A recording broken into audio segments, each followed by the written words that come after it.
Cheers. Cheers. Welcome to Culture Night, Where each week we drink fancy wine and watch movies that are in some way culturally significant. I'm Andrew. and I'm Sarah, and we're back for season 4, episode 2. Already just chugging along. Yeah, cruising through it. Yeah, I'm excited. Yeah, I think I'm excited for the rest of the movies in this season. Me too. And I mean, maybe it helps that we've started watching more modern day For All Mankind. So we watched a really old sci-fi movie, and now we're watching this current sci-fi show, and I just feel in the zone of The sci-fi mood. Yeah. And I'm excited. I think, obviously, we'll get into it in our slept on. We didn't love last week's movie. Spoiler alert. If you haven't listened, go listen to episode 1 of season 4. But I feel like I've really thought a lot about how that probably influenced so much. So that makes me even more excited about. Yeah, I really want to see it, especially in some of the space-themed ones we have that are planned. Definitely. I'm excited. So anyways, we're getting a little bit ahead of ourselves. Welcome back to episode 2. And I guess we'll just jump right into what we're drinking tonight. What are we drinking tonight? We are drinking the 2019 Silver Reserve Zinfandel from Tobin James Cellars in Paso Robles, California. All right, let's go ahead and give it a good smell. I believe we've had at least one of these before. My wine spreadsheet is not as up to date as my movie spreadsheet is. There was at least one noted. Get some raspberry jamminess on the nose there. Yes. Very. It smells like a raspberry Danish almost. Like tart, sour summer fruits.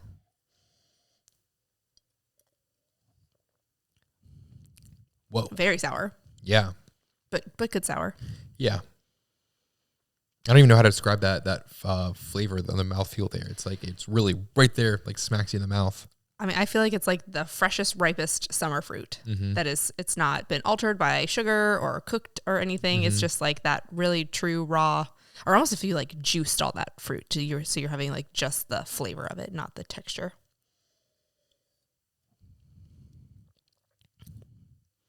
That's very different. It's good. Yeah, I definitely get like I said, the jamminess, almost like I would expect on a breakfast pastry. It's really good. Yeah. I'm a fan. Okay, well, check on that wine after the movie and see what our later thoughts are on it. All right, and now it's time to go behind the screens.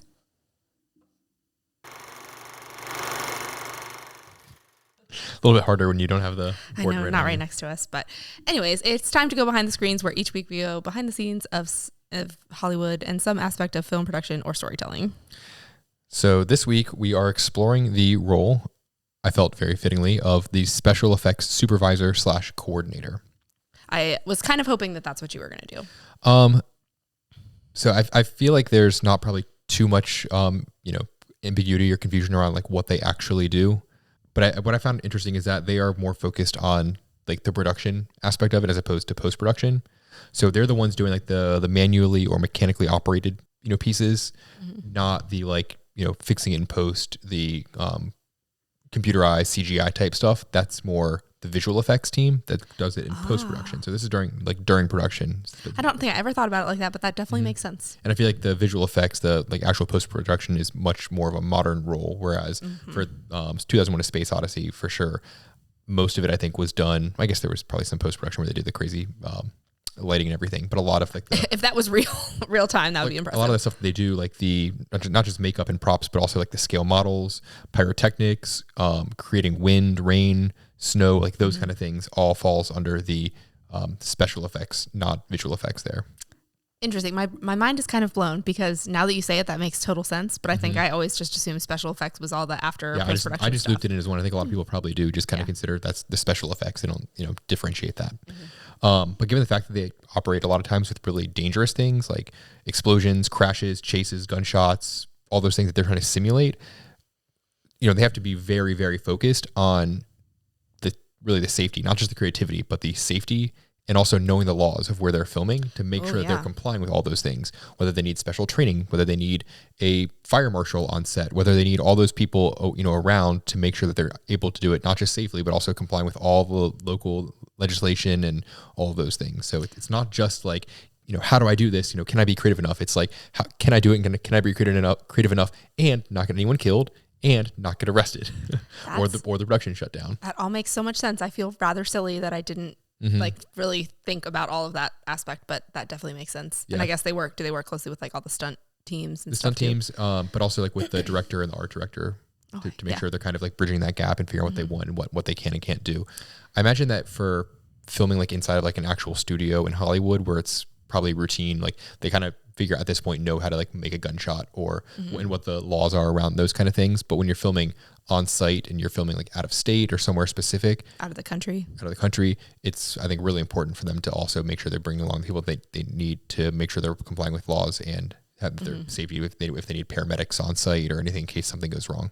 Yeah. And it makes sense too that they would be involved a lot in like production or like set design and that stuff, depending on, we need the shot to look like this and this is how we can do it on our end. So we need to have like this wall open or this go this way to kind of make what we need to create happen. Yeah, definitely. It's like a partnership there, like a half and half type thing.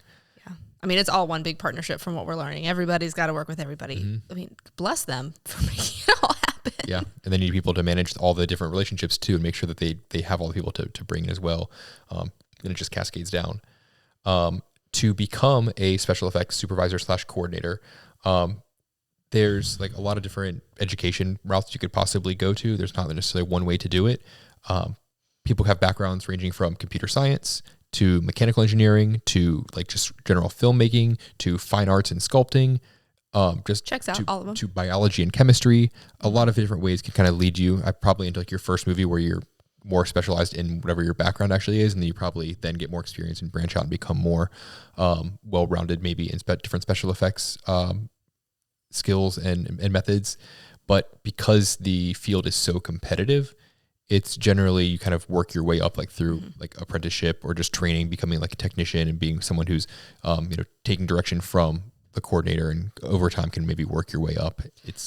It makes sense that would be competitive because I feel like, as a kid, you're like, oh, special effects. Like you think of that as being like the really cool aspect, not like in charge of the budget or any of those more boring technical handing out things the paychecks. Yeah. That this is the one that most people are like, oh, that's awesome. I want to do that. And then everybody wants to do that. And you've got to have some kind of more. So you might have someone that's like a stuntman or someone who's just out there, like, making the fake rain or something like with a hose and those kind of things. And, over time you work your way up into more roles and work your way up into that thing.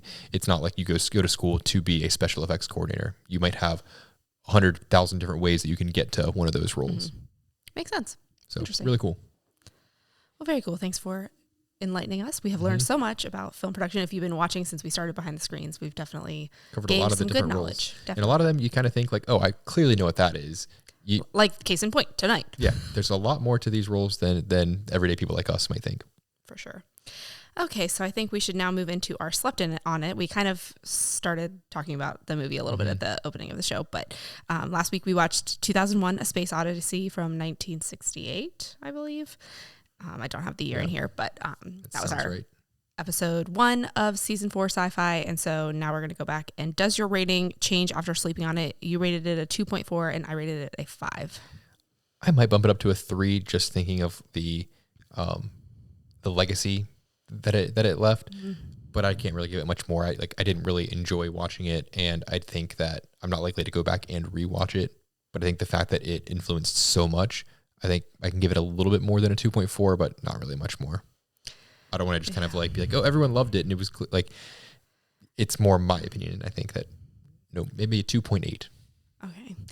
Now that I hear your thoughts on it, I should probably bump mine back because most of mine comes from, I think this had a big cultural impact. I do also think that it was impressive in its its portrayal of technology and how much of it truly kind of came true as far as what is. I mean, obviously we're not in space in hotels and all that kind of stuff, but the tablets and the video calls and the TVs on planes or spaceships, there's so much of that like day-to-day stuff that it was not around in 1968 that I thought was done really well. And a lot of times people are like, oh man, I can't believe they predicted these things. And I really think it's less that, and it's more the people that grew up watching these movies ended up working for Apple and designing, helping to design the iPad and figuring out those things, that it was more like they dictated the direction that some of these things actually went. Like, oh, that was so cool in the movie when people had video calls. How can we do that? And got them to eventually fulfill that prophecy, as opposed to being like, we're going to guess this, because a lot of movies guess a lot of things. And it's not necessarily right if it's not cool enough, because people aren't going to actually put in the work to make said thing.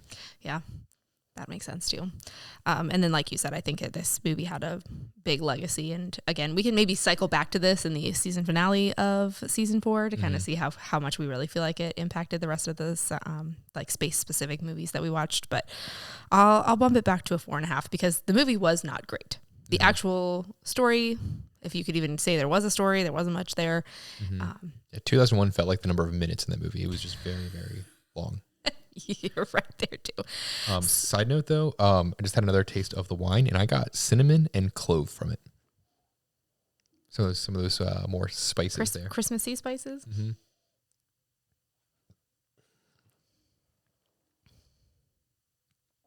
Anything? I maybe get the cinnamon, like that dry, like straight cinnamon powder taste on the end. Yeah, it's a bit like a thicker viscosity on that wine there, but pretty good. Yeah, it's good. Okay, and then now I have a couple of fun fact deep dives. If you watched last week's episode, I did read an article before we started the after show, and I shared some of them. So if you want to hear even more, you can go back and watch last week's episode. But here's just a couple more fun facts that I read about 2001: A Space Odyssey.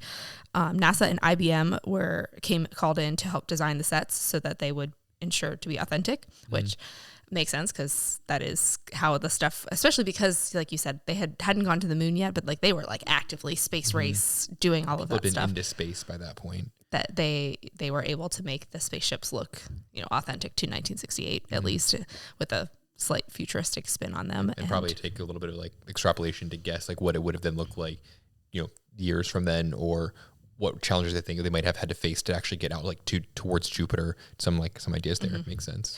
And I think because, obviously this was middle of the space race. Everybody was so invested in what was going on. It was such a big actual like political life current event situation. I'm sure they wanted things to be as accurate as they could be for being a science fiction movie because people were so bought into it. They were so interested in it.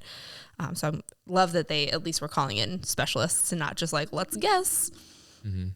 My next fact is that apparently 241 people walked out during the premiere of the movie, which I get it. Yeah.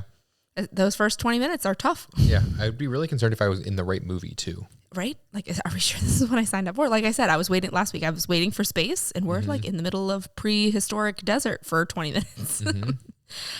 And then one of the people at the premiere was Rock Hudson, the big celebrity at the time, and he was quoted as saying, "Will someone tell me what the hell this is about?"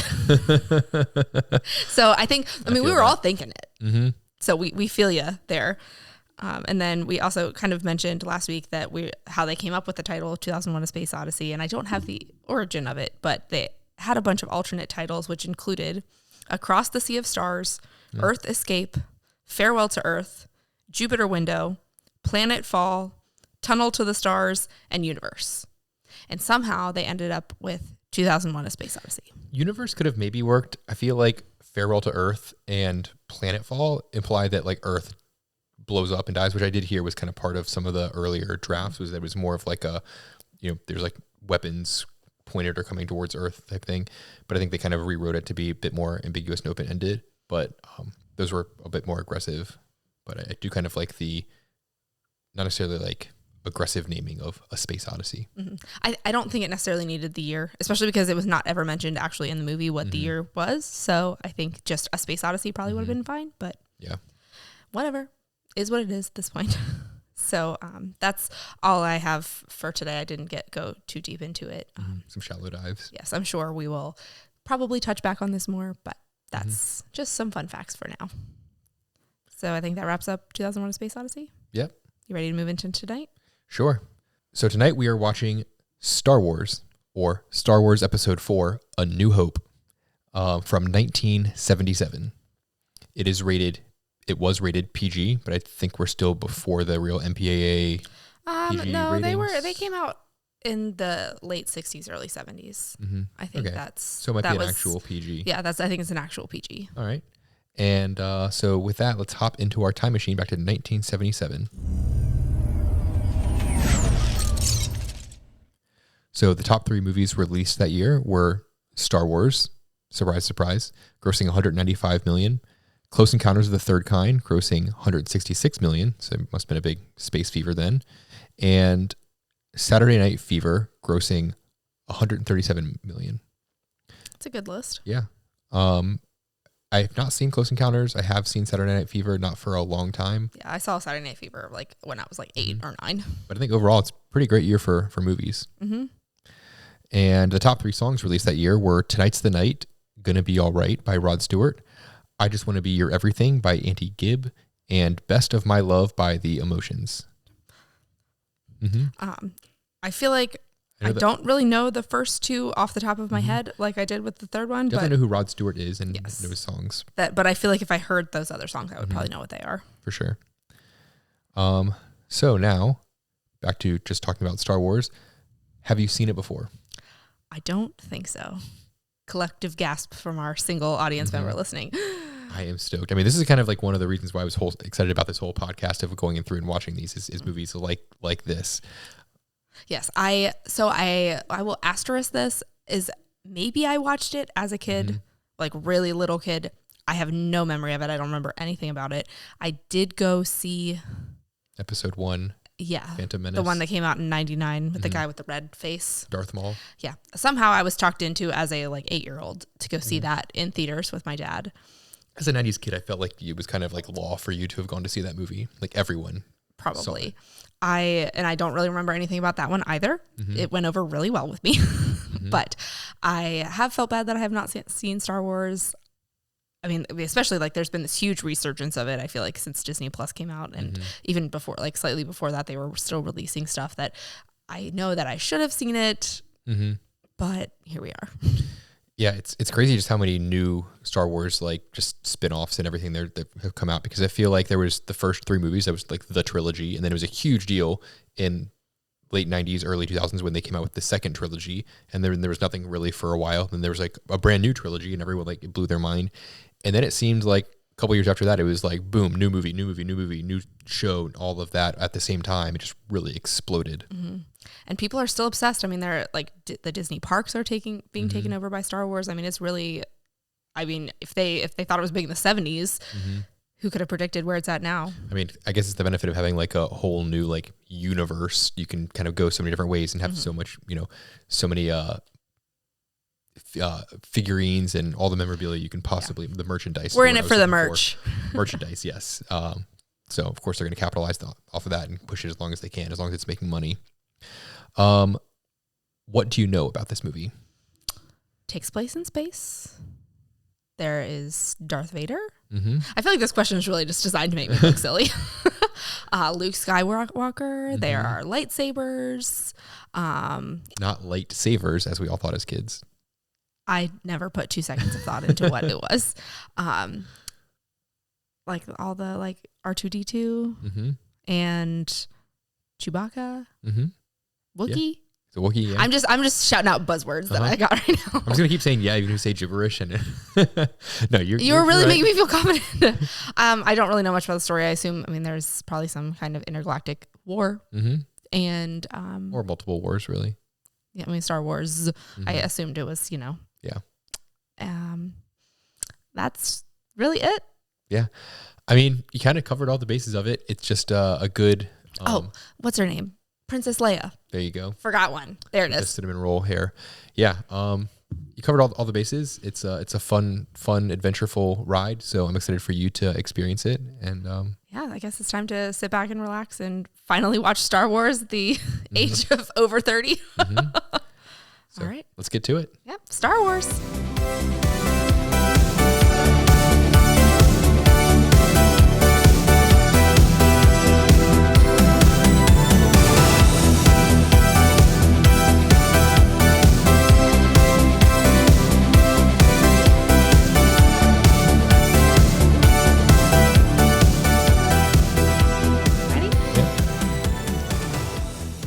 Cheers. That was Star Wars. Pew, pew, pew. That's fun. It was fun. I definitely found myself looking forward. Oh, stop it. Wine scale. Why do we always just like jump super into it? Like a quick 10 seconds. We don't have to always cut ourselves right off. But okay. Yes. I did find myself getting kind of excited to watch the future episodes. We probably won't podcast them, but I'm excited for my knowledge to There's know a lot. them. We'd have to do like 2 seasons worth if we wanted to cover all the Star Wars No, thank you. universe. But yes, let's first start with the wine scale. Yes. Our wine scale is a 0 to 10 scale.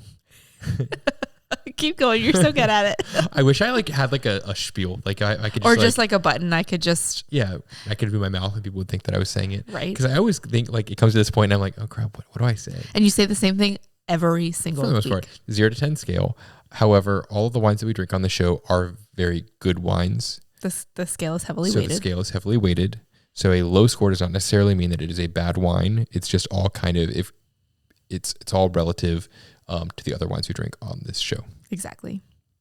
That being said, I'm going to give my wine score first because I want you to give your movie score first. okay. I'm going to give this wine a 6.9. I gave mine an 8. An 8? I just really liked it. Like, so I will say I went back and I said that we had drank at least one other one of these and you gave it an 8.2 or something the last time we had it. wow. Yeah. I mean, that's a pretty high score for our heavily weighted scale, but it just, there was so much character to it. Like I said, when we were drinking it on the pre-show, like I was still getting like more flavors and notes from it. And it just was overall pleasant to drink, like not a big alcohol forward wine or anything like that. No real burn, just a lot of good like body and flavor and just a great wine. Yeah, it was very pleasant. I mean, that's why I gave it such a close to 7 score. I feel like for the most part, we kind of hover between like 5 and 6, like lower 6s that I was like, this is definitely higher up there. It's a bit like have a bit like fruity flavor to it. I don't know if it would really pair with anything. It's just a good like drinking on its own wine, like hanging out watching Star Wars wine. Yeah, everyone's all into wine pairings, but sometimes I think wines just need to be enjoyed on their own. Yep. Sometimes the best pair is no pair at all. Exactly. The best pair is the friends we made along the way. Do you want to keep going? Or are you So done? no, let's move on to the movie rating out of 10. You said you want me to go first. I do because I've got nothing. Yeah, I was coming up with it like in the latter half of the movie, and I think I'm gonna have to go with a 9.0. Okay. I mean, like it was. I really enjoyed the movie. First of all, it's very rewatchable. I mean, I've watched it many times. If it's on TV, and it's like partway through it, I'm probably gonna like stick with it and just continue watching it, or at least watch a good section of it. Very quotable.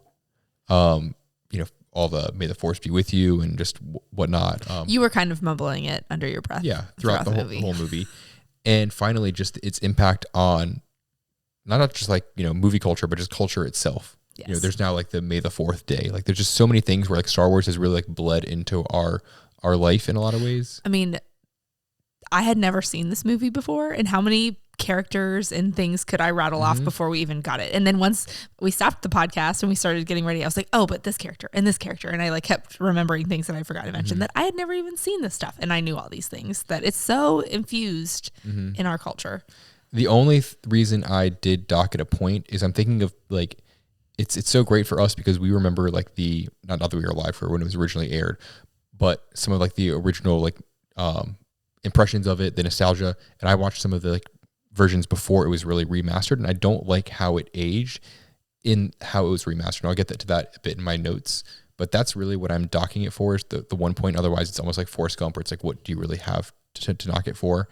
The other thing is, I don't think it really had, it was like a different impact than something like 2001: A Space Odyssey had, where I feel like that really impacted like technology and like things that we developed, like the whole like iPads, video conferencing, what we discussed before.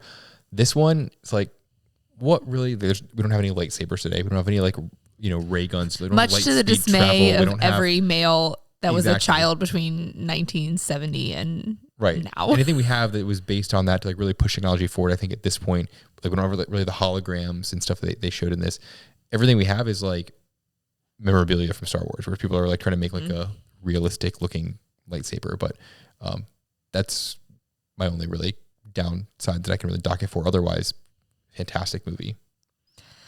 Oh gosh, now I have to give it a score. I feel like most of the time we finish a movie and I'm just like, oh, 6.2, 3.1. Like I just like have a number, and I didn't have one at all for this one. Not that it was bad. I think it's hard to watch it being in my 30s and having known about it for 30 years and not ever having really seen it or known anything about it, and to watch it as an adult, not in the time it came out. Like I feel like that kind of skews my score a little bit. It's almost like has to like live up to some sort of like, you know, bar, but not really in a way for you. Yeah. The number that comes to mind is 7.5. Because I mean, honestly, I kind of found a lot of it funny in that, like, oh, this guy's supposed to be scary, or like that stuff where I think if I had seen it when I was a kid, or if I'd seen it when it first came out, maybe I would have viewed things differently based on, you know, what's scary now and what's stressful now and what was stressful and scary then. And I think, like I've said many times, I am a big Spaceballs fan. So like, I know so much, like so much of that plot is similar, but like making fun of that. So it's kind of hard to like pull out that satire. Right. When what you know is the parody, it's hard to then take the actual source material seriously. And also like, this is what, almost 50 years old now. And to watch it 50 years later, where our graphics are so much different now, like so much is different that it's hard to find certain things believable. So I have to dock it points for that. I gave it a lot of points because, I mean, like I said, I knew so much about it before I even went into it. It's so infused in our culture. It's something that's still relevant today, that they're still making new stuff. Bless you. I don't know how you're doing it, but like still pulling stuff out to make it. I mean, if they can print money, they're going to keep printing money. Exactly. So, I mean, I appreciate its impact. I don't know that I would have understood it. It's also just like not really my cup of tea. Maybe if I've seen it 1,000 times or if I'd watched it more as a kid, it might be more ingrained in me. But right now it's just kind of like, okay, it was fine. I mean, it was definitely, I was into it a lot more than I thought it was going to be. I was trying to watch it without the nostalgia lens, just trying to grade it that way. But it is really hard, obviously, to give it an unbiased view for something like this. Definitely. So next, let's move into the movie description. I, as always, will go first. Go for it. It takes place in like an alternate galaxy timeline that's supposedly in the past, but feels like it's in the future. There is a galactic evil empire that there's a rebel alliance trying to take it down and fight them. There's a whole lot of fighting that goes on, trying to overthrow that regime, I guess. And it's overall a large adventure for someone to join that cause and find their place in that community. Very good. I will say, like, now that I'm thinking about it, I feel like it was also kind of hard for me to follow what was going on. Maybe, I don't know if the audio quality was not great or if it was like the soundtrack was like a 12 and the audio was like a 5 as far as volume levels go, that I had a hard time kind of understanding sometimes what they were saying. Plus, like, it's all like this whole world and universe that I'm not familiar with, that like tracking some of that was kind of hard. As someone who's watched it a lot of times, I was still picking up on things and be like, oh, that's why they do that. Or, oh, like, that makes me feel better. There's a lot that goes on there. And there's reasons why, people dive so deeply into this, because there is a lot. And I appreciate that. As an avid Harry Potter fan, I understand that is a universe of its own. So like, I totally get it, having been really deep into something like that. It was just hard as a first time viewer. Right. When you're doing like world building, especially like, galaxy universe building like this, there's so much you're going to throw in there, and it's hard for you as a first time viewer to figure out what is irrelevant. What do I like need to, keep an eye on, what's going to come back to it. So yeah. It was a lot, but that sounded like a good description to me from what I picked up from the movie. The description, according to the TV, Princess Leia is captured and held hostage by the evil Imperial forces in their effort to take over the Galactic Empire. Venturesome Luke Skywalker and dashing Captain Han Solo team together with a lovable... What are those types of adjectives before the names? Right? I'm still having a hard time after the Holiday Inn episode, our bonus episode. Okay, lovable Lila Dixon. Okay. Venturesome Luke Skywalker and dashing Captain Han Solo team together with the lovable robot duo R2-D2 and C-3PO to rescue the beautiful princess and restore peace and justice in the Empire. Why can't she just be a princess? Why do they have to be a lovable We duo? should start an adjective count, Yeah, because it's so much. Someone like writes this description, they're like, hang on a second, guys, I got to come up with some more like words, my word count. And Let me add throwing the word venturesome in there. That'll make it better. Go to the thesaurus. Dashing. Go. Beautiful. But yes, I thought like, I'm called dashing a lot, but it's not like preceding my name every time. I don't know. Seems like a lot. Oh my God. I think that was a good summary. Minus all the, it could do with a little less adjectives, but the flowery version. It's hard to follow when it's that flowery. I know. I'm sorry, everybody. One day I'm going to get it together and I'm going to be able to read a caption or a description straight through with a straight face.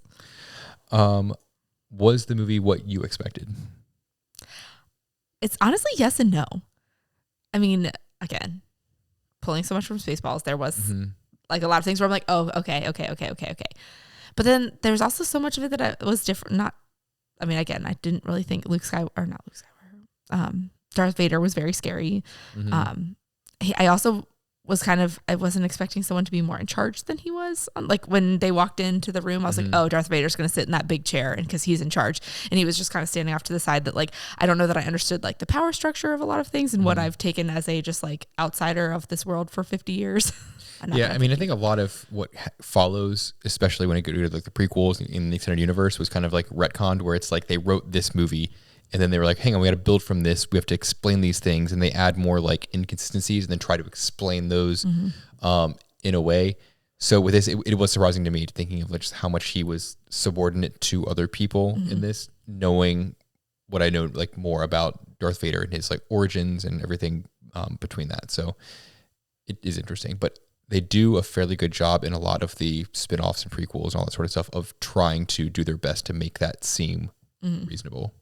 Also, I was thrown off by the fact that Harrison Ford was not Luke Skywalker. It's like, that's like my favorite thing you said throughout the whole movie. And I mean, maybe at one point I knew that was not him, or that was not the character he played. But I think, like, you know, when you hear Star Wars, you think of Darth Vader and Luke Skywalker. And I always knew that Harrison Ford was in the movie, and having not seen it, I just kind of assumed that he was in that role. And like, we're watching it and I'm like, okay, so like he's going to grow up and become Harrison Ford. Like, that's how they're playing this. And then we're stuck with this like doopy kid. That's not the right word. This like derpy kid. This, yeah, we're stuck with this like derpy kid the whole time, and I was like, this is just not what I thought. I mean, not that I really had any context to pull from. He is very whiny, especially in the beginning, and that was something that I didn't really notice until I watched the parody Thumb Wars, where they really lean into that, especially in the beginning, to point that out. That I can't watch that beginning part without being like, oh my god, he's just so whiny. But the actor that plays him is like 26 or something. And like, I would have definitely pegged him as like a solid 17. Just very like peak teenage, angsty years. For sure. Because he kept it up throughout the whole movie. Because I was noticing it even still in the second, or like at the ending. And like, I don't know. It gets like better, but not much from what I recall. Can't wait. Yeah. How well did it age? I think it aged pretty well. Yes and no for me. I mean, having not seen it, and then when I say out loud, this movie came out almost 50 years ago. I'm like, it looks pretty good. It looks even better, I think, than 2001: A Space Odyssey.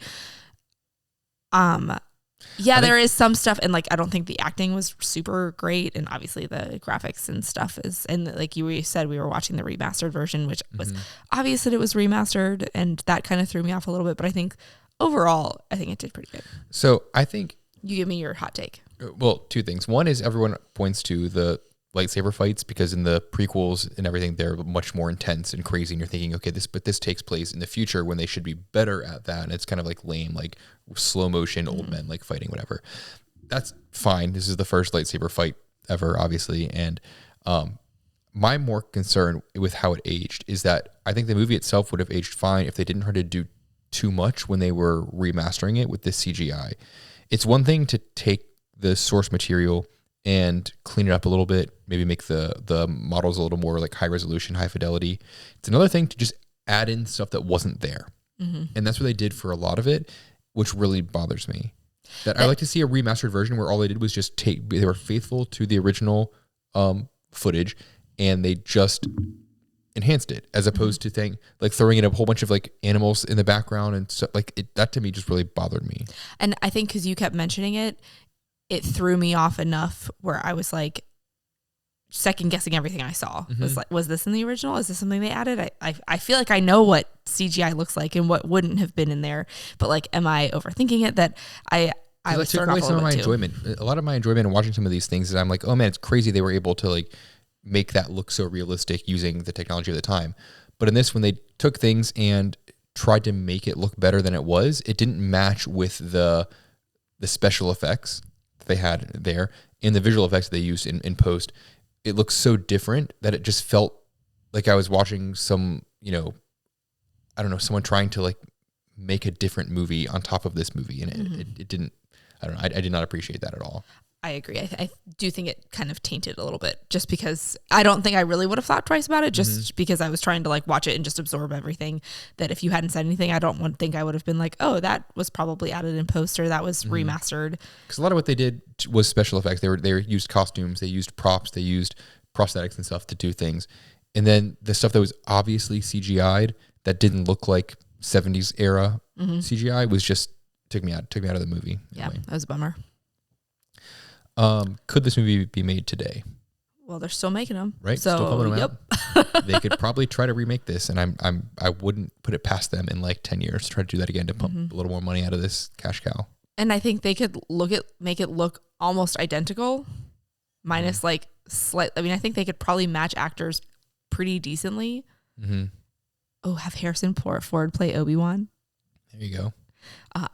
Sorry, sidetracked for a second. Honestly, I think having Mark Hamill play it would make a little more sense. That's true. And I don't know how much, especially now that they've already. I mean, obviously our CGI is better than whenever they remastered it because it was noticeable. But I think overall it would probably look relatively similar. Right. I don't know how different they'd go. I mean, this was kind of like the original source for all the inspiration for everything else from it. So it would make sense if they're trying to remake this that it would look very similar in spirit. Did they say the title of the movie? No. Surprisingly, they don't say that. That shocks me a little bit. They also don't say A New Hope or really even the word hope at all. There's not really star. Oh, they talk about wars, talk about stars. I guess you showed me the Rogue One clip, and she says hope. Yeah. There. Okay. So I was like, oh no, I think they said it at the end, but that was because we watched it. That like ties a bow on the whole like naming of it and the I guess retro naming of it. Does the title fit the movie? Sure.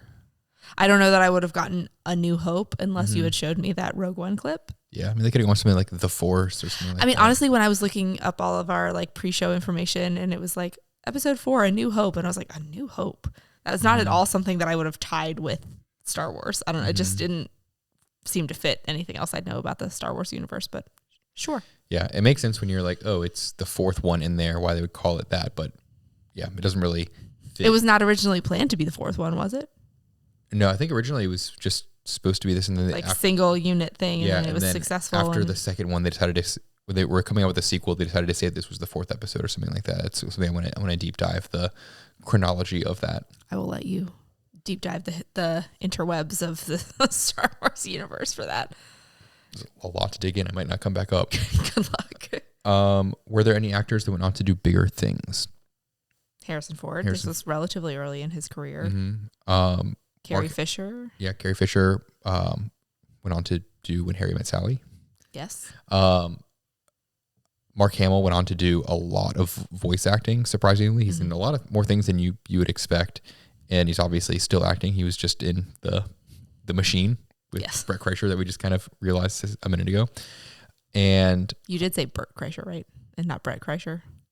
Bert. BurtBurtBurt.com. Bert Kreischer. And he was, James Earl Jones was the voice of Darth Vader, was in a lot of things. In the opposite direction, Alec Guinness, I think this was later in his acting career. I mean, he's obviously fairly old, playing Obi-Wan. He was, from what I can tell, a fairly big actor at the time, and this was kind of a different thing for him to do. I feel like this was probably different from a lot of things at the time anyways. Right. Kind of coming out with its own genre and universe. I think those were the main ones for big actors.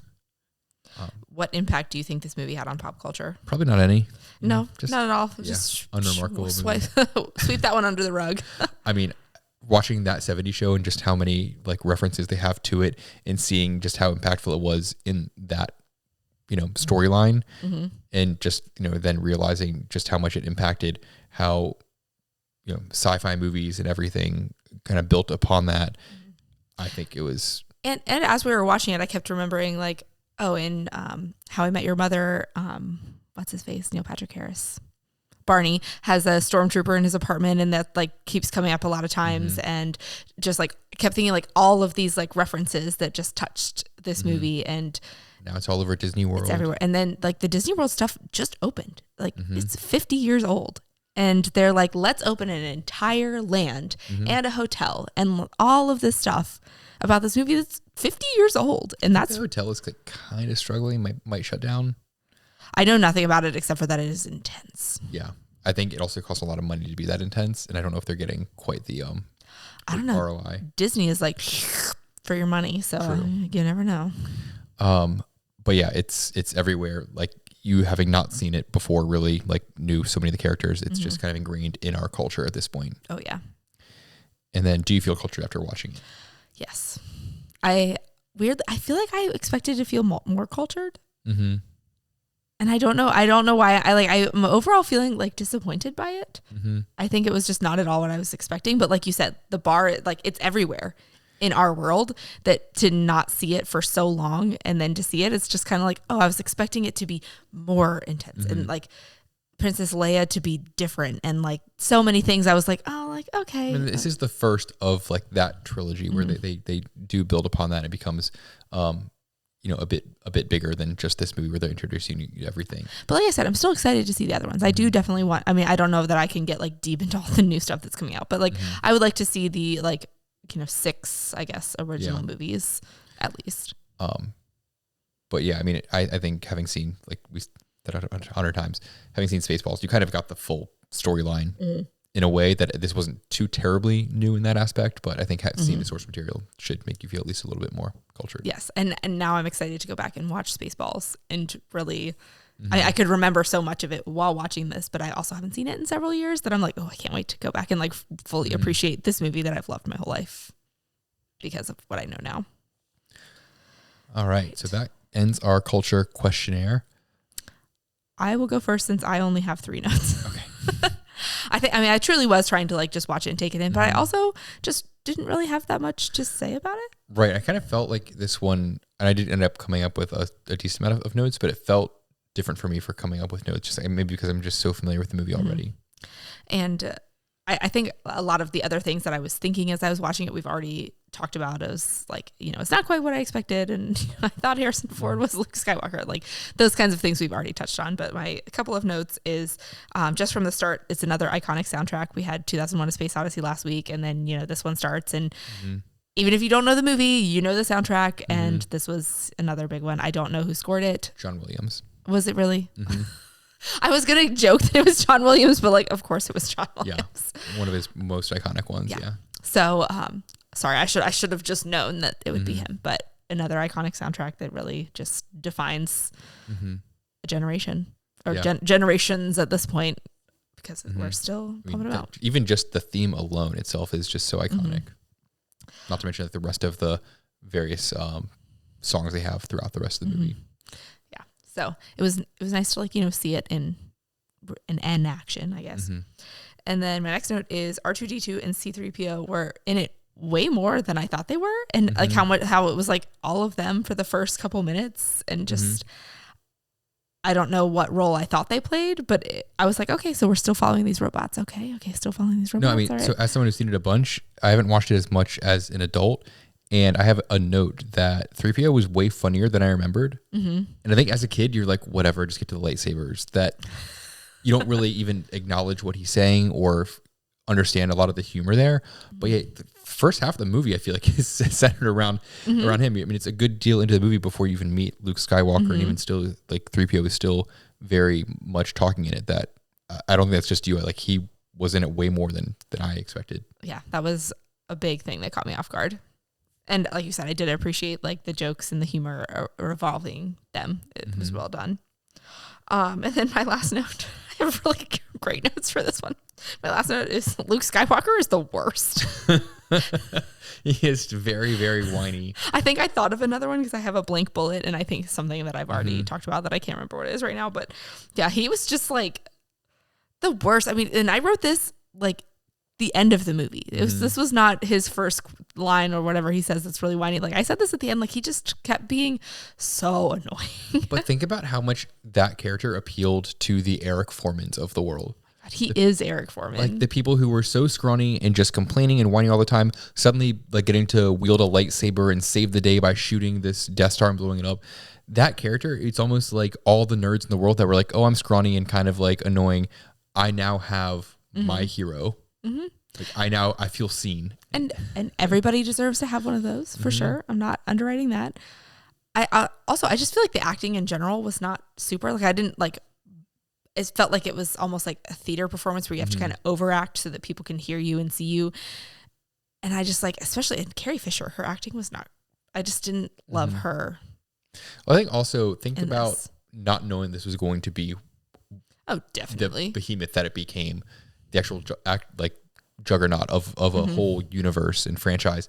you go into this and you're like, oh, I'm an actor like Harrison Ford or Carrie Fisher that might have other things going on, and like you're in this. Are you really going to give it your all? Like this movie is about a bunch of like space alien fighter things. Like, are you really going to try to get an Oscar performance, or are you just going to say, I'm going to say my lines, I'm going to take my paycheck and I'm going to go on to the next one? And then by the sequel, you might be like, maybe I need to give this a little bit more money into this than I was really expecting. Yeah. And that totally makes sense. It was just, especially because, again, I'm coming from like a Harry Potter fan where the books were so popular before the movies even came out that you like knew that these movies were a big deal. Whereas this was like, this movie came out and then the fandom really started, that you kind of have to remind yourself, oh, maybe we need to cut these people a little bit of slack. But I also just was kind of, you could just like, everybody also just looked so 70s. I was like, you might be in a space costume, but you definitely look straight out of the 70s. Very much felt like the future according to the 70s. Yes, 100%.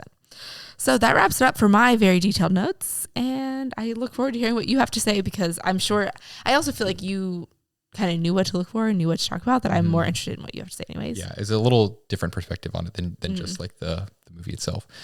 My first note was, in the very first scene where the stormtroopers are boarding the ship and there's lasers flying everywhere and they're in this big war scene, I'm just imagining like we're watching that and we see all of that action, but they didn't do all that acting without the lasers. They just had to pretend that all that was happening. And throughout the movie, a lot of the action scenes, it's like they hold a gun and there's like, and suddenly there's lasers there. I really hope that there was someone off camera going pew pew pew, pew, pew, pew. Just to like fill in some noise so you're not just like holding up something. I don't know what that credit would be then. Pew pew pew guy. Like that, sign me up. If I need a role in a movie, I would love to just sit off to the sideline with a mic. I was in like a similar setup to this and just be like pew pew pew. Well, from what I've heard is in the like prequels and all the spinoffs, is that anyone that has a lightsaber in their scenes, they can't stop going wom wom wom as they're acting, and like they have to like stop, and the director has to be like, stop doing that, we will add the sounds in post. But like it's so hard to like, you're just being like wom wom wom, like you're very good at it. Well, every boy's been doing it forever. It's like, I'm sure. How many times have you held up just like a stick outside and pretended it was a lifesaver? Every boy ever. Yeah. Cannot help that I imagine that at some point they were probably sitting there with their little laser guns going pew pew pew pew pew pew. But still made it really fun to think about them acting without that. The acting as R2 and C-3PO in the desert scenes must have been brutal, was my next note. Like they are in those full body suit things, or in the case of R2-D2, like in a trash can essentially on wheels, pushing that around, because it actually was someone operating the prosthetics inside R2-D2. I very much believed it, because at first I was like, okay, like it's a robot thing, and then I was like, no, that's definitely a person. There's no way that that's not a person in there. That must have been brutal, and the heat and the sun just. I mean, I was thinking, watching the movie, I'm like, that would be brutal on these robots to be on all this sand. Like if this were to actually be happening, that would be really tough on their gears and how they function. And then I was like, no, but there's like actually people in there. That's and they would overheat. Yeah. Just seemed awful. And it's, man, I never really thought about it until watching it this time. And then I thought the similarities between Eric Foreman and Mark Hamill was my next note of how they it almost feels like they based the character of Eric Foreman in that 70s show off of Mark Hamill, knowing that kind of like took place at the same time. It was the hair's the same, the body structure is the same. That 70s except haircut. Apparently, according to the like weird animated art cover on our TV, Luke Skywalker has like a raging six pack into some like crazy comic book George hero. Lucas's mind probably sketching that out, had like a He-Man body. Also, just one more quick note on Luke Skywalker while I'm thinking about it, and something that I should have said when I was talking about how he was the worst, is he also looked a whole lot like Zac Efron in High School Musical with the Troy Bolton hair. It's all like, and that like kind of detracts when you're watching when you're watching Star Wars and you're like, you kind of look like Zac Efron from the Disney Channel movie. It's like, yeah, you look really scrawny, but you also look like Zac Efron. Yeah. Zac Efron when he was like 17. But I feel like maybe that hairstyle just kind of, came back around, that maybe another like 10 years. Fashion is a full circle. Oh, it's definitely going to come back. For sure. Next note being, it must have been really fun doing costume design for this. Like think about all the various alien races, the droids, just the regular people and the costumes. Must have been a blast just being like, I'm going to go ahead and make this person look this way and, you know, all these things. And I'm going to make this droid look like a trash can. I'm going to make this thing do like look this way. Yeah, this is definitely a role that a costume designer like dreams about, where you get to, especially because there was no like book dictating how these people looked. Like they got to have a lot of creative say of like, oh, we can physically make this happen. I think it looks like this. I feel like that would have been kind of like a dream come true. How humanoid do I want this thing to look like? How weird and smushy do I want to make the helmets look on the people on the spaceships? I don't know. Which, I mean, all the helmets were weird, but yeah. Just the ones that look like they're like smushed little mushrooms. Yeah. The derpy ones. Right. That looked so stupid. And I don't know who designed those, but I'm like, you're supposed to be like the cool, like the resistance, the freedom fighters, and your helmets look so stupid. Next note was that I hate the remaster, which we kind of touched upon, where like there were things where I was watching this and I'm like, do I remember that? Or did I not notice that as a kid? Or did they just actually just add that in post 30, 40 years afterwards? We need to find out if that skeleton in the desert was real or not. Right? That keeps me up at night. Because he was like, how did I never notice that before? And I was like, it was literally the first thing my brain noticed when it was on the screen. Maybe that was just added in I mean, I know like as a kid, you're watching it on VHS. You're not really looking at all those things. You're focusing on like 3PO walking through the desert. But that skeleton thing looked pretty big. That I do want to know if that was added in post way after the fact in the remaster. My next note being that they're on a spaceship, right? And they're just swinging a lightsaber around. And we've watched a lot of For All Mankind where we're like anything, a grain of sand could just totally... One screw that's just a little, not rotated just enough, can just throw off the entire ship. Yep, can just totally cause the whole spaceship to implode. And he's just in there swinging a lightsaber that could just cut through anything. And they put a blindfold helmet thing on him, and he's just swinging it around. I'm like, do you realize what could go wrong if he like if there's a little turbulence in there as they come out of light speed or anything like that, and he like stabs a hole in the ship? Like, let's just swing it around, or like he might accidentally hit us or anything crucial. Or when they're flying the ships around the Death Star at the end. Death Star, that's what it's called, right? And they're just like pew pew pewing this spaceship. Yeah, letting those like spaceships crash into their Death Star. And I'm like, but from what I know for like space travel from watching For All Mankind, one little bit of space debris could totally take down an entire spaceship. Just blows a hole in it, everyone, terrible day. They also, unlike 2001: A Space Odyssey, did not seem to pay attention to the whole like gravity situation, and like they are just like walking around on these other planets without any spacesuits. So that does take us out of reality into an alternate universe. So maybe a little ding does not affect things quite as much. And explain it's like the Death Star. It's big enough to have its own gravitational field. Probably not as strong as like the moon or anything, but yeah. It is kind of weird. Yeah. I mean, I think I've just spent too much of the last several years stressed over like holding my breath of like, oh, but this one thing could go wrong and the whole spaceship's going to explode from all the space shows and movies we've watched that it was unsettling to be like, you're not being careful enough. Yeah. I think in the Star Wars universe, there's no such thing as like atmosphere or just the crippling pressure that would take place if you were in outer space. My next note being, how do you build a Death Star in secrecy? That's a big thing. That's going to take the size of a planet. I get it. They're talking on the size of like a universe. There's galaxies, lots of people building these things, but in secrecy, like no one's going to accidentally spill the beans on this vulnerability. They cover that a little bit in Rogue One. How many people are on that ship? And like, you may have like droids helping build it, but that's a large thing. It's going to take a lot of resources and a lot of people, and it becomes the amount of people just to like run it once it's been built. It's a lot of people. And be trained to run it. And you really think that secret's going to be safe, that there's not this one little vulnerability that might hit?